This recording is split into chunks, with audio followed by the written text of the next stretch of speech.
that control o button na isang hoist. Itong hoist na to, makapapansin nyo, meron siyang up and down, left and right, tapos ito pa uling travel, long, saka traversing. Ito yung long traversing. Yan, rapid forward lang dyan. Meron siyang isang selector switch para sa off control, at meron pa rin kayo sa rito emergency stop. Ayan. Ayan guys, yan ang actual na sa ngayon on the spot at select na natin to. Meron nililip kaya isang screw. Ayan. Ayan guys,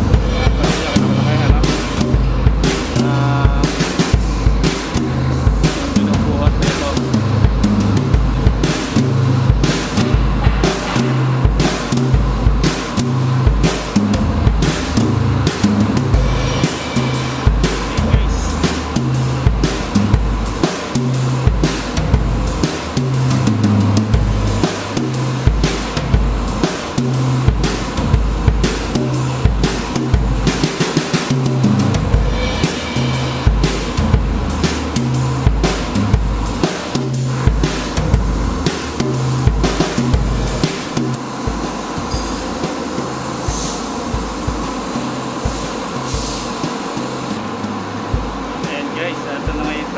Makita nyo yung capacity nasa 32 tons pala yung isa. Ito double hoist to guys.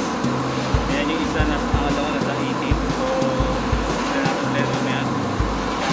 Ngayon i-off muna natin yung power nito para ano na tayo, abot na tayo doon. Makikita ko sa inyo yung mga parts. Ayan. Tawag dito guys sa cable yung mga piston cable.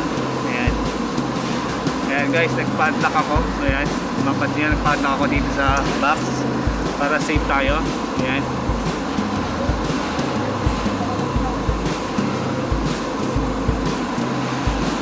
Ayan guys, itong motor na to, ito yung sa travel, sa south and north travel. Ayan, ayan yung motor. Ayan. At meron siyang siren habang tumatakbo siya guys. Kailangan yan. Tapos yung visibility, merong ilaw, nakasama yan. Ayan guys, habang tumatakbo. Ito yung control panel nya.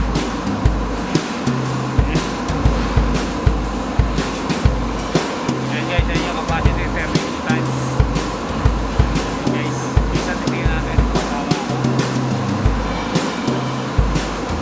Ayan yung pinaka-drum ano na, cable. Diyan at nandiyan yung arrangement, tawag yan yung guide roller, yung cable guide. Ayan na, nasasakay yung motor. Kasi ito guys, ito yung isang motor para sa traversing. Ito yung nag-cross travel. Ayan, meron siyang dalawang motor. Sa long travel naman, ayan, meron siyang apat na motor. Ayan guys, ayan yung meron dito guys na rubber, tawag dito rubber stopper para pag ano mag-bounce na siya, pag tumama siya ng stopper. Pero guys, meron ano yan, limit switch yan doon. Kapag malapit na doon, ito guys, ito yung limit switch na sabi ko. Tumama siya dyan, i-stop yan. Ayan, nakay sa control.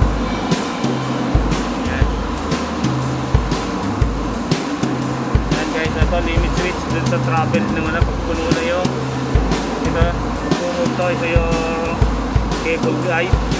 Ayan. Ayan guys,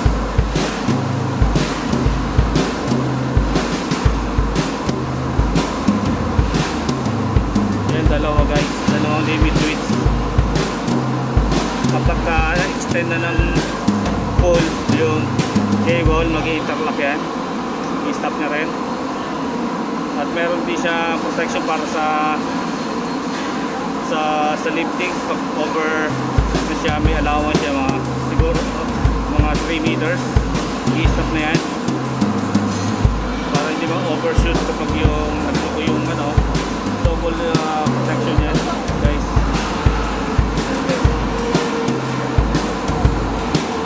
So guys, sa kabila, tingnan natin kung ano mapapasok ito ng isang motor.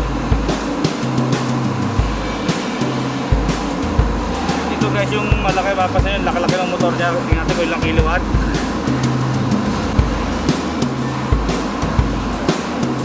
Yan guys, yung RPM 1740. Yung low nya 550. Dual speed guys, may high and low. Yan, 240 volt plus F, direction ng coil, kilogram of 45.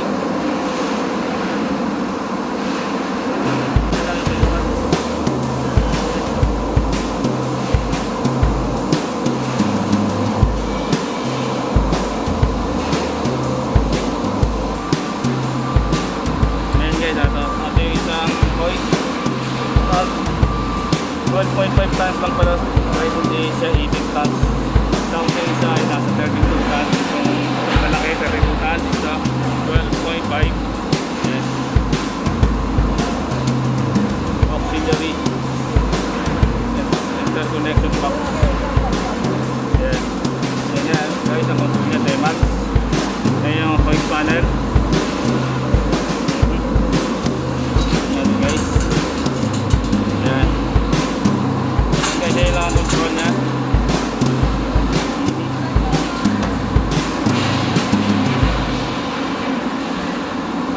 Yan guys, ito yung sa high and low. Kaya mapapansin nyo, apat yung contactor tapos yung auxiliary to center lock. Yan, ito yung timer. Yung timer siya. Yan.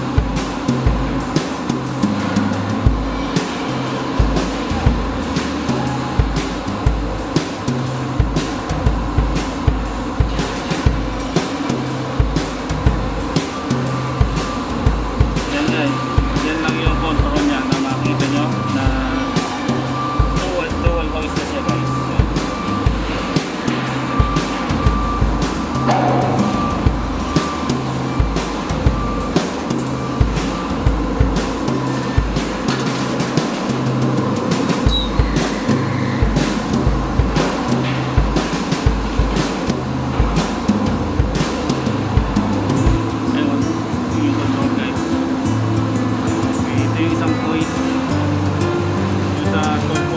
Guys, ayan sa control.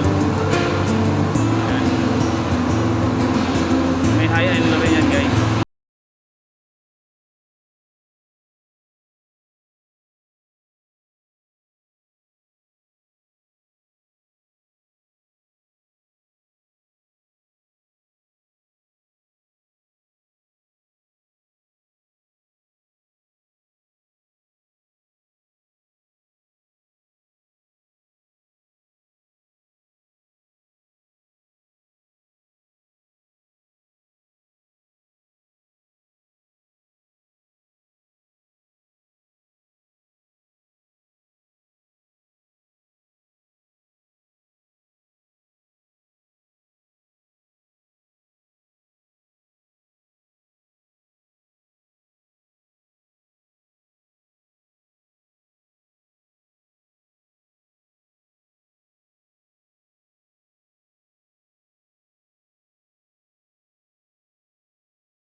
forward.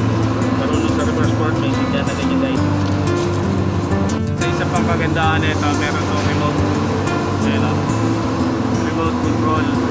Pwede siya i-operate na wireless. Tapos sa natin yung control niya. Tapos niya yan. Yan guys, ito yun sa remote niya. Ito yung controller niya. Papasin nyo guys, ayan o. Ayan yung antenna. Ayan yung mga relay. Yan yung mga relaying na yan. Yan lang yung magsasab connect dun para i-transfer yung signal. Naka ano lang dun sa